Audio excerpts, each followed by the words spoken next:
Good evening friend, आप सभी का स्टार्ट सन क्लास में तहे दिल से स्वागत करता हूं। तो आज हम बताने वाले हैं आपका हिस्ट्री चैप्टर नंबर आपका 1 है, कहाँ कब और कैसे। तो ये हमारा पार्ट 4 वीडियो होगा। अगर आप पार्ट 1 पार्ट 2 नहीं देखे तो प्लेलिस्ट में जाकर देख सकते हैं। चल देर नहीं करते, वीडियो को स्टार्ट करते हैं। आज का टॉपिक है अभिलेख किसे कहेंगे।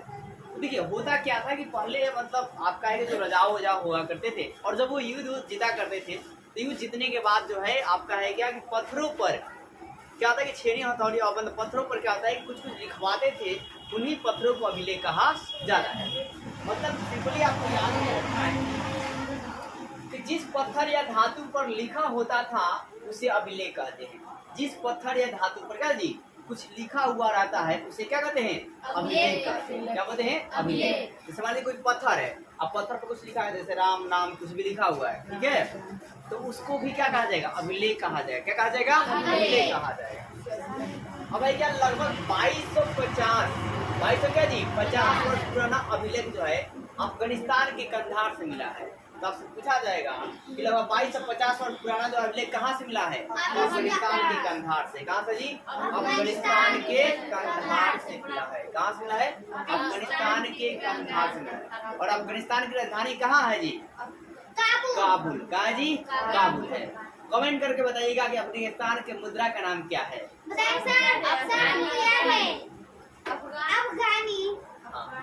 अब देखो इस अभिलेख पर अशोक के आदेश थे। इस अभिलेख पर क्या था जी, अशोक के आदेश थे। क्या थे, अशोक के आदेश थे। तो सबसे पहले बात करते हैं कि जिस पत्थर या धातु पर कुछ लिखा गया रहेगा उसे क्या बोलेंगे, अभिलेख कहेंगे। क्या कहेंगे, अभिलेख। मतलब सिंपली कहेंगे जिस भी पत्थर या धातु पर लिखा गया होता है उसे अभिलेख कहा जाता है। और 2250 वर्ष पुराना अभिलेख कहाँ से मिला है, अफगानिस्तान के कंधार से। और इस अभिलेख पर जो है किसका नाम था, अशोक के आदेश थे। क्या था, अशोक क्या था जी, आदेश उत्कीर्ण थे। फिर अशोक के अभिलेख की खोज जो है सबसे पहले किसने किया, तो 1750 में रोदोटी फेनलेयर ने। किसने किया, किसने किया जी, ध्यान दो, पाद्रेटी। क्या जी, पाद्रेटी फेनलेयर। किसने किया, पाद्रेटी फेनलेयर ने किया। तो पूछा जाएगा आपसे कि अशोक के अभिलेख का खोज सबसे पहले कौन किया, पाद्रेटी फेनलेयर। कौन किया, पाद्रेटी फेनलेयर। पाद्रेटी फेनलेयर ने किया।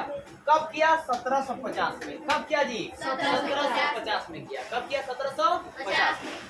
फिर भाई साहब अभिलेखों को पढ़ा किसने, अशोक के अभिलेख को सबसे पहले कौन पढ़ा, सबसे पहले कौन पढ़ा, तो 1837 में जेम्स प्रिंसेप ने पढ़ा। किसने पढ़ा, जेम्स प्रिंसेप। और जेम्स प्रिंसेप ने बताया कि मैक्सिमम अभिलेखों पर राजा का नाम अशोक लिखा था। क्या लिखा था, अशोक। तो ये रहे अभिलेख की बात। अभिलेख बहुत छोटी बात है। अभिलेख आप समझ गए ना कि पत्थर पर जो कुछ लिखा रहता है ना, या धातु पर जो कुछ लिखा गया रहता है उसे क्या बोलते हैं, अभिलेख। और अभिलेख का जो हमें जानकारी कितना मिलता है, 2250 वर्ष पुराना जो अभिलेख है कहाँ से मिला है, अफगानिस्तान के कंधार से। और इस अभिलेख पर जो है किसका आदेश था, अशोक। किसका जी, अशोक का। और अशोक के अभिलेख के सबसे पहले खोज जो है कौन किए, तो किसने किया जी, प्रादेटी फेनलेयर। किसने किया, प्रादेटी फेनलेयर। कब किया, 1750। अब फिर पूछा जाएगा कि अशोक के अभिलेख को सबसे पहले कौन पढ़े थे, जेम्स प्रिंसेप। कब पढ़े थे, 1837। अब आगे देखो साहब, फिर एक और बात, ये जो अभिलेख जो है ना पाद्रेटी फेनलेयर जो है, ये अभिलेखवा को दिल्ली में लगवाए। कहाँ लगवाए, दिल्ली में लगवाए थे। कहाँ लगवाए थे जी, दिल्ली में। अशोक के अभिलेख को खोज किया और उसके बाद उसको कहाँ लगवाया, दिल्ली में। कब लगवाया जी, 1750। अब आगे बात देखिए, पुरातनिक पत्थर, ईंटें और इमारतें मतलब घर, इमारतें मतलब घर इत्यादि जो है खुदाई से प्राप्त हुआ है। तो जो भी पुरातात्विक चीज मतलब क्या होता है, खुदाई के द्वारा जो चीजें मिलती है उसे पुरातात्विक चीज कहा जाता है।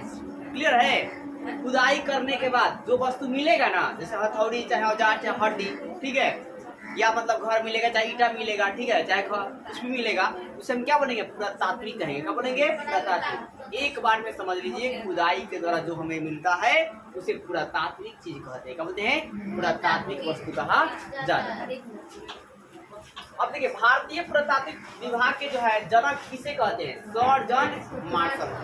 तो भारतीय पुरातात्विक विभाग के नाम जनक किसे कहा जाता है, सर जॉन मार्शल को। किसको बोलते हैं, सर जॉन मार्शल को। भारतीय पुरातात्विक विभाग के जनक किसे कहा जाता है? Sir John Marshall. या सर जॉन मार्शल कौन थे? तो भारतीय पुरातात्विक विभाग के जनक। और पुरातात्विक विभाग क्या होती है? ये खुदाई करवाती है, रिसर्च करती है, ठीक है ना, डिस्कवर करती है रिसर्च करने के बाद कोई चीजों को, ठीक है, जगहों को। क्लियर है?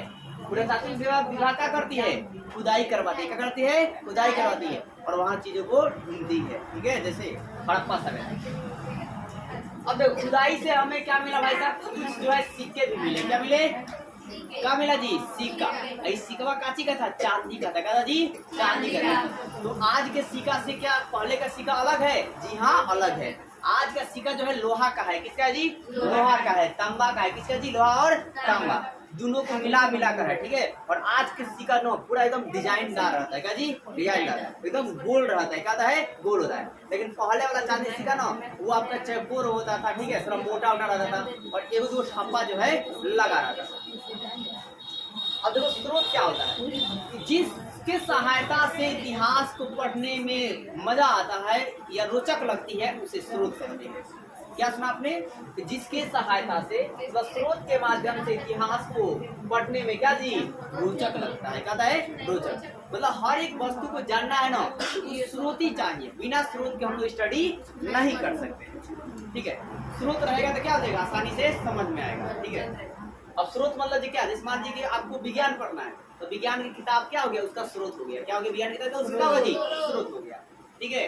जैसे मान लीजिए आपको नदी के बारे में जानना है तो नदी वाला किताब के बारे में क्या पढ़ना पड़ेगा तो नदी के बारे में जान जाइएगा। मान लीजिए भूगोल पढ़ना है, मान लीजिए भूगोल पढ़ना है तो भूगोल की जानकारी चाहिए तो क्या स्रोत इसका क्या होगा? भूगोल का किताब इसका क्या होगा जी? स्रोत हो जाएगा। बात बुझाया? अब है क्या कुछ आपके जीके याद कर लेंगे दोस्तों। क्या याद करेंगे आप? विश्व में कैंसर दिवस कब मनाते हैं? 4 फरवरी को। गुटखा तंबाकू बीड़ी नहीं खाना चाहिए, स्वास्थ्य के लिए क्या होता है? हानिकारक होता है, इससे कैंसर होता है। धूम्रपान स्वास्थ्य के लिए हानिकारक है, इसे ना करें, ठीक है। तो विश्व कैंसर दिवस कब मनाते हैं? 4 फरवरी। कब मनाते हैं? 4 फरवरी। अंतर्राष्ट्रीय आपका है क्या? मातृभाषा दिवस। अंतर्राष्ट्रीय मातृभाषा दिवस कब मनाते हैं?